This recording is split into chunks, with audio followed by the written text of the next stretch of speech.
गरिबांना आधार देणारा आहे, मध्यमवर्गीयांना दिलासा देणारा आहे आणि खऱ्या अर्थाने पायाभूत सुविधा आणि उद्योगांना उभारी आणि उत्तेजन देणारा आहे। असा हा सर्वसमावेशक हा अर्थसंकल्प आहे। यामध्ये रोजगार निर्मिती आहे, शेतकरी आहे, आरोग्य आहे, कामगार आहे, महिला आहे, युवक आहेत आणि आदिवासी विभाग या सर्वांनाच दिलासा देणारा एक सर्वकष असा सर्वसमावेशक हा अर्थसंकल्प आहे। खरं म्हणजे मी राज्य सरकारच्या वतीने या अर्थसंकल्पाचं मनापासून स्वागत करतो आणि सर्वांना न्याय देणारा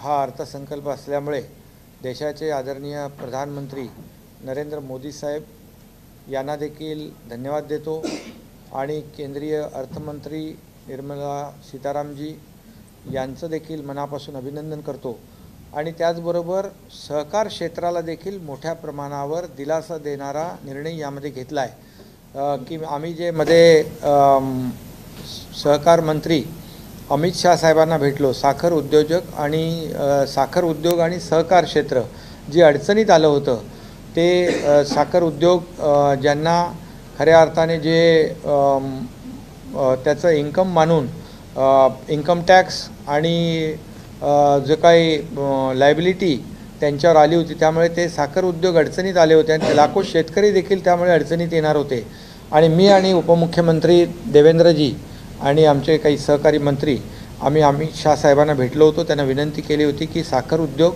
हा अडचणीत येईल आणि लाखो शेतकऱ्यांना त्याचा फटका बसेल आणि त्यामुळे जवळपास 10,000 कोटी रुपये यामध्ये जे इन्कम मानलं जात होतं ते खर्च मानला जाऊन त्यामुळे मोठ्या प्रमाणावर याच्यामध्ये 10,000 कोटी रुपये माफ करण्याचा निर्णय देखील या अर्थसंकल्पात घेतला आहे। त्यामुळे मी सहकार मंत्री अमित शाह साहेबांना देखील धन्यवाद देतो, त्यांचे मनापासून अभिनंदन करतो।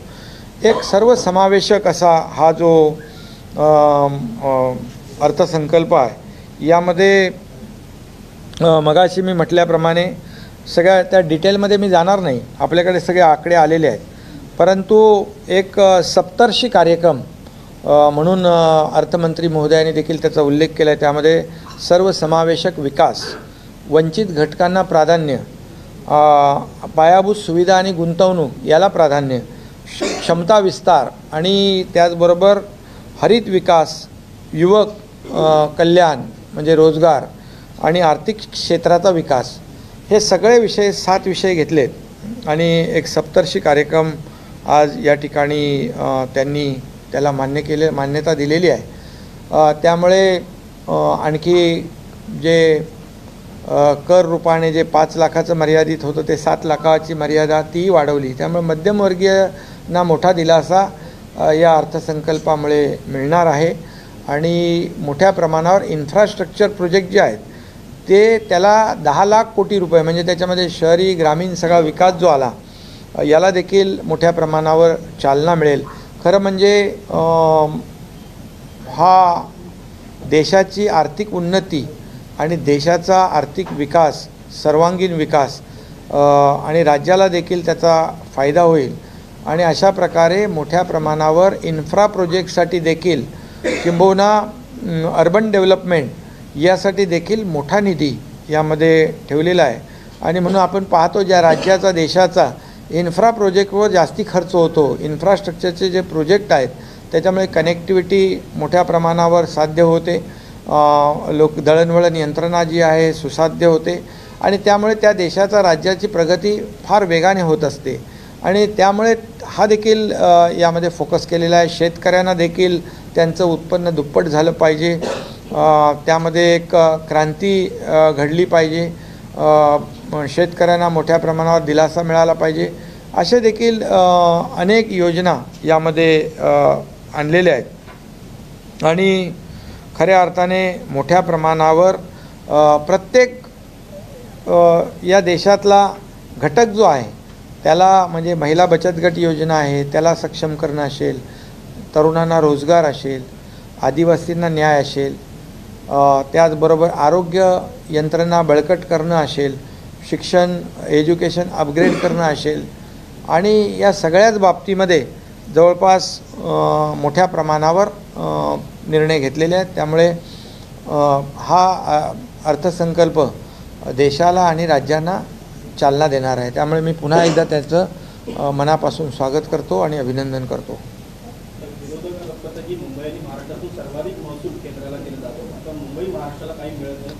आणि यामुळे जे काही $5 ट्रिलियन जे टार्गेट आदरणीय प्रधानमंत्री महोदयांचं आहे आणि आपल्या राज्याचं $1 ट्रिलियन आहे, या अर्थसंकल्पामुळे जे काही इन्फ्रास्ट्रक्चर प्रोजेक्ट होतील, आपल्या देखील महाराष्ट्रात आपण पाहतो इन्फ्रा प्रोजेक्ट खूप मोठ्या प्रमाणावर होत आहेत आणि आपल्याला या बजेटमधून देखील राज्याला मदत मिळेल आणि आपलं $1 ट्रिलियन जे टार्गेट आहे ते देखील अचीव होण्यास नक्कीच मदत होईल. हे देखील मी या ठिकाणी मुद्दाम सांगू इच्छितो. सर, विरोधी पक्षनेते अजित पवार यांनी केलं आहे की एकंदरीत महाराष्ट्राच्या तोंडाला पानं फुटण्याचा प्रकार दिसत आहे, कारण स्पष्टपणे दिलेलं नाही आहे की अर्थसंकल्पामध्ये नेमकं काय होणार. खरं म्हणजे हा अर्थसंकल्प देशव्यापी असतो, अख्खा देश त्याच्यामध्ये सामावलेला असतो. त्यामुळे आता आपले जे इन्फ्रा प्रोजेक्ट रेडी आहेत त्याच्यासाठी आपण मदत मागणार, नगर विकासासाठी मदत मागणार, महिलांच्या योजना आहेत त्याच्यासाठी आपण मदत मागणार आणि त्याचबरोबर कृषी विभाग जे शेतकरी आहेत त्यांना त्यांच्या ज्या काही योजना आहेत या सगळ्यासाठी आपण राज्य सरकार केंद्र सरकारकडे जे प्रस्ताव पाठवतील त्याला देखील केंद्र सरकारकडून मदत होईल. त्यामुळे हा अर्थसंकल्प एक विशिष्ट बाबा या राज्यासाठी त्या राज्यासाठी असं असत नाही, त्याचा फायदा आपल्या राज्याला नक्की होणार आहे. महाराष्ट्र पण आपल्या या अर्थसंकल्पामध्ये त्याचाही अंतर्भाव आहे, त्याला काय बाजूला केलेला नाही आहे. त्यामुळे याच्यातून पॉझिटिव्ह घेतलं पाहिजे. आता ठीक आहे, विरोधी पक्ष कसं काय म्हणणार, सत्ताधारी पक्षाने चांगलं बजेट मांडलेलं आहे. त्यामुळे मला एवढंच सांगायचं आहे की सर्व समावेशक समाजातल्या सर्व घटकांना, त्याचबरोबर 2024पर्यंत गरिबांना मोफत रेशन देण्याचा देखील निर्णय घेतला यामध्ये अर्थसंकल्पामध्ये. मी सुरुवातीला म्हणालो की गरिबांना आधार देणारा, आणि हे जे काही आज आपण पाहतोय की मध्यमवर्गीय आहे, सगळे लोक आहेत त्याच्यामध्ये, जे सगळ्यांचं लक्ष असतं, जे टॅक्स लिमिट किती आहे, इन्कम टॅक्सचं ते वाढवलेलं आहे, 7 लाख केलेलं आहे. त्यामुळे एक सर्वांना दिलासा देणारा हा फार चांगला अर्थसंकल्प आहे. केंद्राने प्रामुख्याने इलेक्ट्रॉनिक व्हेकल्सवर जास्त भर दिलेला आहे. राज्य सरकार देखील त्यानुसार पुढे पाऊल टाकणार आहे का, इलेक्ट्रॉनिक व्हेकल्स यावर भर देणार आहे? हां, बिलकुल. इलेक्ट्रिक व्हेकलला आपण प्रमोट करतो आहे ना. आता आपल्या शासनाच्या गाड्या आपण EV करतो आहे आपण, त्याचबरोबर BST ST ज्या आहेत, पब्लिक ट्रान्सपोर्ट आहे, तो आपण इलेक्ट्रिक व्हेकल म्हणजे कन्वर्ट करतो आहे. त्यामुळे हे जे काही धोरण आहे केंद्र सरकारचं, मोदी साहेबांचं, की आता पर्यावरण त्याचा समतोल, म्हणजे अपारंपरिक ऊर्जा, त्याच्यामध्ये ग्रीन एनर्जी आहे, हायड्रो एनर्जी आहे, या सगळ्या ज्या काय त्याला प्रमोट करणं, इलेक्ट्रिक व्हेकल त्याचा एक महत्त्वाचा टप्पा आहे. आणि म्हणून आपलं सरकार देखील मोठ्या प्रमाणावर इलेक्ट्रिक व्हेकल आपल्या राज्यामध्ये आणण्याचं धोरण आपण स्वीकारलेलं आहे, त्याची कार्यवाही सुरू झालेली आहे. पुढच्या वर्षी निवडणूक आहेत म्हणून हे बजेट इलेक्शन बजेट असल्याचं विरोधकांचं म्हणणं. आता निवडणुका आहेत म्हणून बजेट करायचं नाही का? आता निवडणूक आहे बाबा, आता पुढे आता सगळ्यांना आता निवडणुकीचं आपण बजेट आहे म्हणाल म्हणून बजेट करायचं नाही. हे बजेट दरवर्षी होणारं बजेट आहे. ह्याच्यामध्ये खऱ्या अर्थाने विरोधी पक्षांनी स्वागत केलं पाहिजे की आता रेल्वेमध्ये कितीतरी मोठ्या प्रमाणावर बजेट दिलं आहे. म्हणजे आतापर्यंत माझ्या माहितीप्रमाणे 2013पासून आतापर्यंत 9 पटीने बजेट वाढवलेलं आहे याच्यामध्ये रेल्वेसाठी. आता रेल्वे बघा, आपल्या देशातले आपल्या राज्यातले लोक जास्त करून रेल्वेने प्रवास करणार आहे. देशभरामध्ये सगळ्यात जास्ती प्रवासी रेल्वेचे आहेत. एवढी मोठी नेटवर्क, एवढं मोठं कनेक्टिव्हिटी रेल्वेची आहे आणि त्यामुळे त्याच्यावर मोठ्या प्रमाणावर आता पर्यंतच्या बजेटमध्ये सगळ्यात जास्तीचे पैसे 9 पटीने वाढवले. मग हे याचं स्वागत करायला नको का? सगळ्याच समाज घटकांना न्याय देण्याचं काम केलेलं आहे. गरिबांना, मध्यमवर्गीयांना, महिला भगिनींना, कामगारांना, शेतकऱ्यांना, विद्यार्थ्यांना, त्याचबरोबर तरुणांना रोजगार असेल, हे सगळं बघितलेलं आहे. आरोग्य, शिक्षण, कृषी, या सर्व पर्यावरण, क्लायमेट चेंज याला देखील केंद्रित केलेलं आहे आणि शेतकरी हा केंद्रबिंदू याच्यामध्ये मांडलेला आहे. कारण शेतकऱ्याला जादा पैसे मिळाले पाहिजे, त्याचं व्हॅल्यू ॲडिशन झालं पाहिजे, त्याच्या मालाला चांगले दर मिळाले पाहिजे आणि त्याच्यामध्ये देखील पारंपरिक शेतीला आधुनिकतेची जोड दिली पाहिजे. हेही त्याच्यामध्ये मोठ्या प्रमाणावर त्याला पैसे ठेवलेले आहेत. त्यामुळे हे जे काय आहे हे कुठलाही असा घटक नाही की तो या अर्थसंकल्पामध्ये वंचित राहील. सर, शेतकऱ्यांच्या हमीभावाला धरूनच एक प्रश्न जो आहे तो अजित पवार यांनी उपस्थित केलेला आहे की स्वामीनाथन आयोग जो होता त्याच्या अंमलबजावणीबद्दल अर्थमंत्र्यांनी चकार शब्दही काढलेली. आता मला त्यांच्यावर काय बोलायचं नाही आहे, पण आता मी मगाशी म्हटल्याप्रमाणे शेतकरी हा केंद्रबिंदू मानून आत्तापर्यंत कोणत्याही बजेटमध्ये एवढी तरतूद केली नव्हती तेवढी तरतूद या बजेटमध्ये केलेली आहे. शेवटी शेतकऱ्याला आधार देण्यासाठीच. सर, पीएम आवास योजनेत देखील भरघोस वाढ करण्यात त्याच्यात भरघोस आली आणि राज्यातील अनेक म्हणजे वंचितांपर्यंत या संदर्भात सरकार प्रयत्नशील करणार आहे. नाही, आपलं सरकार तर आहे, केंद्र सरकारच्या योजना आहेत त्या आपण म्हणजे त्याच्यामध्ये सर्वांना घरं हा एक प्रधानमंत्री महोदयांचा एक मोठी ती संकल्पना आहे, मोठा फ्लॅगशिप प्रोग्राम आहे आणि त्याच्यामध्ये देखील मोठी भरीव वाढ केलेली आहे. कोणी घरापासून वंचित राहू नये म्हणून ती मोठी योजना आहे.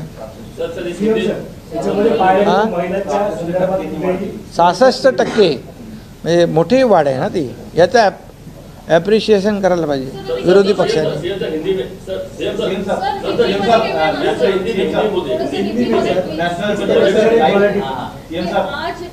बजट किया गया, केंद्रीय बजट जो सादर किया गया, उसको किस प्रकार देखते हैं? महाराष्ट्र को क्या मिला है? ये आज का जो इस साल का अर्थसंकल्प बजट जो है ये सर्वसमावेशक है.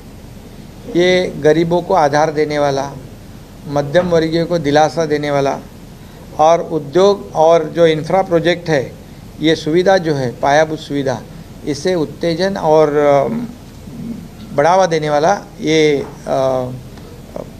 अर्थसंकल्प है. और इसमें रोजगार निर्मिति है, किसान है, कामगार है, महिलाएं हैं, युवक है, आदिवासी है, आरोग्य है, शिक्षण है, सभी विभाग जो है इस बजट में उनका अंतर्भाव किया है. और अभी उसमें मैं डिटेल में नहीं जाऊंगा, लेकिन ये सर्वांगीण विकास जो देश की आर्थिक उन्नति हो, देश का सर्वांगीण विकास हो, सभी लोगों को न्याय मिले, इसलिए राज्यों को इसका फ़ायदा हो, इसलिए ये बजट को बहुत बजट का मैं स्वागत करता हूँ राज्य सरकार की ओर से. हमें राज्य में भी इसका बहुत बड़ा फ़ायदा हो जाएगा. हमें इंफ्रा प्रोजेक्ट है, नगर विकास है, महिला है, ये विद्यार्थी है, शिक्षक है, कई घटक है, इनको पूरी तरह से फ़ायदा मिलेगा. इसलिए मैं आदरणीय प्रधानमंत्री नरेंद्र मोदी जी का तहे दिल से स्वागत करता हूँ. अर्थ मंत्री निर्मला सीताराम जी का मैं स्वागत करता हूँ, उनका अभिनंदन करता हूँ. और सहकार विभाग के मंत्री अमित शाह साहब का भी मैं तहे दिल से स्वागत, उनका अभिनंदन इसलिए करता हूँ क्योंकि सहकार क्षेत्र के लिए जो शुगर इंडस्ट्री है वो तकलीफ में थी. तब हम लोग यहाँ से, मैं और उप मुख्यमंत्री देवेंद्र जी और हमारे सहयोगी, हम जब दिल्ली गए थे पिछले 24 तारीख को, और उसमें हम लोगों ने ये मुद्दा उठाया था कि ये जो शुगर इंडस्ट्रीज़ है वो तकलीफ में है, ये बंद पड़ सकती है, लाखों जो इस पे किसान डिपेंड है उनको नुकसान हो सकता है.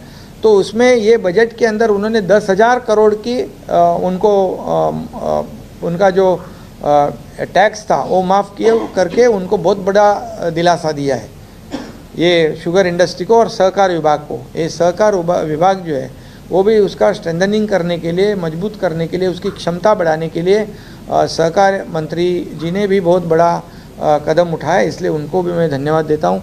ऐसा ये सर्व समावेशक सभी घटकों को न्याय देने वाला ये बजट है. जो $5 ट्रिलियन जो वो आदरणीय प्रधानमंत्री जी का टारगेट है उसमें हमारा राज्य भी ये अर्थसंकल्प की वजह से निश्चित रूप से जो हमारा टारगेट $1 ट्रिलियन है वो अचीव करने में काफ़ी ये अर्थसंकल्प भी मददगार साबित हो जाएगा। तो ये जो आपको लगता है कि जिस तरह से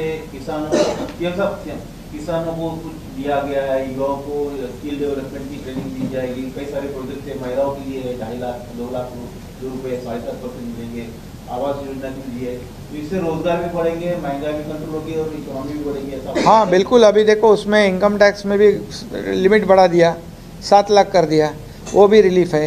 गरीब जो है उनको 2024 तक मुफ्त में रेशन मिलेगा, गरीबों का भी ध्यान रखा है। और रोजगार बढ़ेगा इसके अंदर, महिलाओं का सम्मान होगा, उनको खुद के पैर पे खड़े रहने की ताकत मिलेगी।